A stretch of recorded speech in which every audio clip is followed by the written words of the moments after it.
नमस्कार। सभी की आवाज़ चैनल में आपका बहुत बहुत स्वागत है। और आज एक रचना सुनते हैं जिसका शीर्षक है शहर का आदमी।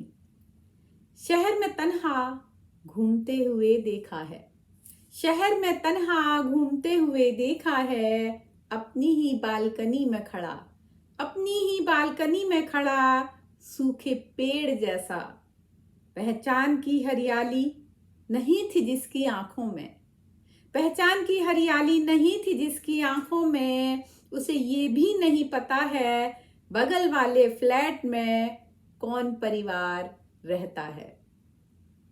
स्टूडेंट या बुजुर्ग दंपति, स्टूडेंट या बुजुर्ग दंपति जिनके बच्चे विदेशों में घूम रहे हैं। बुजुर्ग शनिवार इतवार फोन हाथ में लिए, बड़ी आस लिए घंटों तक उस फोन को तकते हैं, इस आस में कि बात होगी बच्चों से, इस आस में कि बात होगी बच्चों से। पर अक्सर व्यस्तताएं तोड़ देती हैं आशाएं। छोटी खुशी की लहर उठकर गिर जाती है, छोटी की लहर, छोटी सी खुशी की लहर उठकर गिर जाती है किसी किनारे रेत के कणों में। नहीं, उस बालकनी में खड़े आदमी को कुछ भी नहीं पता है, नहीं, उस बालकनी में खड़े आदमी को कुछ भी नहीं पता है कि उसके नीचे वाले महले में उठी है एक अर्थी। सबकी आंखों ने सोखा है खारा समंदर, सबकी आंखों ने सोखा है खारा समंदर। उसी घर में 4 साल का बच्चा सबके चेहरे को निहारता है कि कोई तो मुस्कुराएगा उसे देखकर, मगर सब अपने में खोए उदास हैं, असमय के काल चक्र से आहत टूटे हुए हैं। उस आदमी को ये भी नहीं पता कि बगल वाले ब्लॉक में कल चोरी हुई है, तूफान गुजर गया है एक हंसते खेलते परिवार पे। इसके देखते देखते उसकी आंखों के सामने हो गया है अपहरण। लेकिन वो परिचित था, लेकिन वो परिचित था अपने में खोया, लेकिन वो अपरिचित था अपने में खोया ठूंठ सा।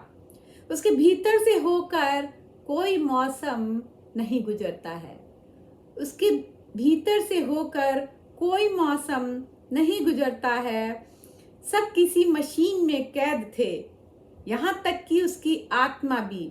पहले पहल तो सिर्फ वो अकेला, पहले पहल तो सिर्फ वो अकेला, फिर कुछ हुए, फिर उसी में और चेहरे समाहित हो गए।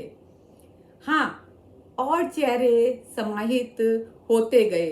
हाँ, हम सब भी परिवर्तित होते गए, मैं, आप और सब अलगनी में टांगे गए निर्जीव वस्तु की तरह, जिस पर कुछ भी असर नहीं होता है, जिस पर कुछ भी असर नहीं होता है। हाँ, अवसरवाद के ये हर विवाद से ऊपर है। हाँ, अवसरवाद, हाँ, अवसरवाद ये हर विवाद से ऊपर है। खूब पहचानते हैं, इसके आते ही सभी इंद्रियां जागृत हो जाती हैं। खूब अच्छी तरह से पहचानते हैं, इसके आते ही सभी इंद्रियां जागृत हो जाती हैं।